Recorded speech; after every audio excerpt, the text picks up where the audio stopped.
Pretty much ever since Dragon Ball Z began, there has been the Saiyan rivalry of Goku and Vegeta. In their first battle, the former was largely outmatched and only able to keep his head above water due to his recently learned Kaioken technique. If it wasn't for his friends and one unexpected hero in particular, there's little doubt Vegeta would have won this battle outright. Then there was their rematch after the 25th World Tournament. Vegeta allowed himself to be possessed by the wizard Babidi in order to return to his former ruthless self. However, although he would technically be the final warrior standing in their bout, it was only for a sucker punch and Goku withholding his Super Saiyan 3 transformation. Then if we don't count their most recent fight in the superhero movie, today marks their third and most decisive fight. Today, a clear winner is chosen. After the Gaston Brawl fight, or lack of, Sei announces to the stadium that they're all now allowed to have a good night's rest before the semifinals. She implores everyone to sleep well. With the spectators making their way out of the arena, we're faced with a couple recurring characters from the audience. Bruce sheepishly asks Zarya if she has a good spot to sleep. He's a little tight on cash lately. Then with the Supreme Kais, Shin questions the South Kaio if he plans on sleeping at all tonight. But he doesn't. Too many strange things have been happening, so he's keeping watch. The former adds how that now Boo and Babidi have been evicted. Nothing more can happen, right?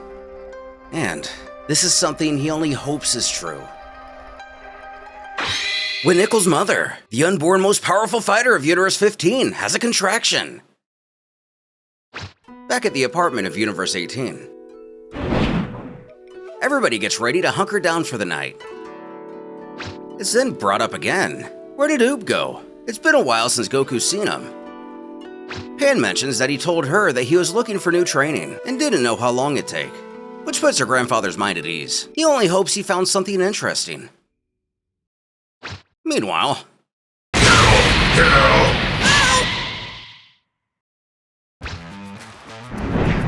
a few hours later, Mr. Pig announces to everyone that it's morning. But who the heck is this guy? He doesn't work here. The crowd makes their way back to their seats.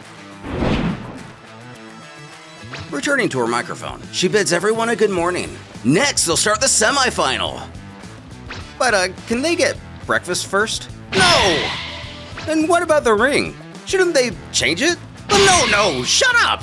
It's time for Goku vs. Vegeta! Giving it a little more gusto than maybe necessary, she means Goku and Vegeta both from Universe 18. Why is she all angry? She doesn't know! She's just so hyped! In the stands, the Toribot didn't think the tournament would ever get this far. But didn't he leave earlier? However, this is the iteration from Universe 1. So Goku versus Vegeta. The last time Pan saw this, she cried for 2 days straight. Staring down his longtime rival, Vegeta mentions how Goku almost lost against Oob. How come? Who explains that it's because he didn't give him time to breathe. Goku needs intense concentration to release his new power. Does this mean that he can attain a form past Super Saiyan 3? This prompts the prince to smile, so he thinks that he will give him the extra time. And of course, because he knows that he needs it just as much as he himself does, doesn't he? Silently confirming this. What could they mean? Is this going to be the introduction of Super Saiyan 3 Kaioken, Super Saiyan 4, or somehow Super Saiyan God? The pair close their eyes and begin to focus themselves. Piccolo notes that they're reducing their energy levels. He can't sense them, even their breathing is calm. The problem with Super Saiyan 3 is the same problem every Super Saiyan transformation has actually. It gives off so much powerful energy that overflows. It leaks from every pore, creating a destructive aura. It electrifies the body and burdens the mind. Light, wind, electricity, physical transformations, they're just the secondary effect which diminish the user's life expectancy. The old Kaioshin removed all of that from Gohan. They, who train their bodies every day, it would be absurd if they didn't manage to master their physical bodies and only remain slaves to their defaults. To the untrained eye, nothing has changed. But Gohan knows better than anyone that everything has changed.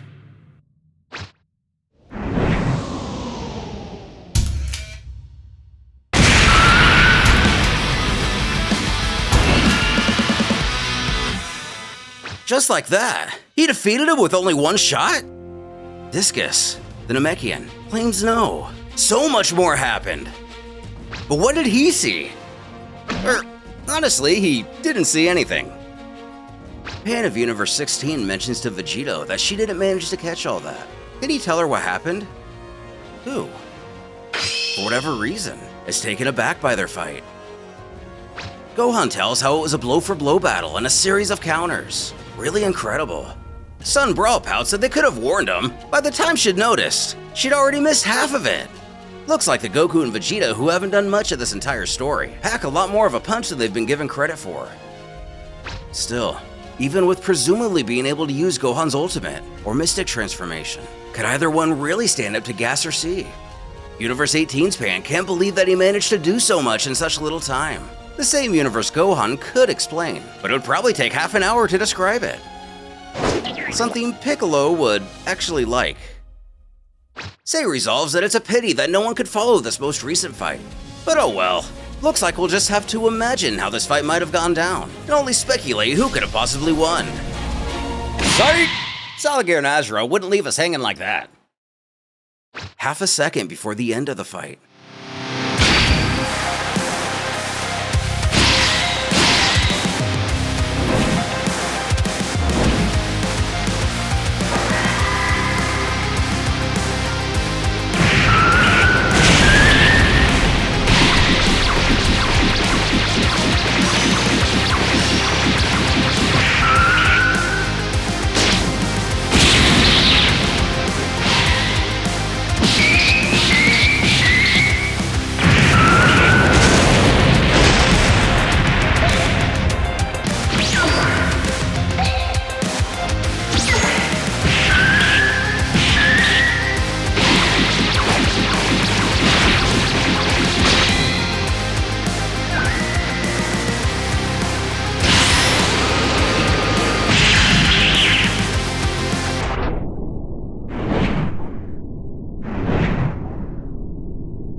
Standing proud in the aftermath of their first battle without an asterisk, Son Goku at last claims official victory over his decades-long rival. But will he be able to hold a candle to Gas? Or worse yet, the magic of C?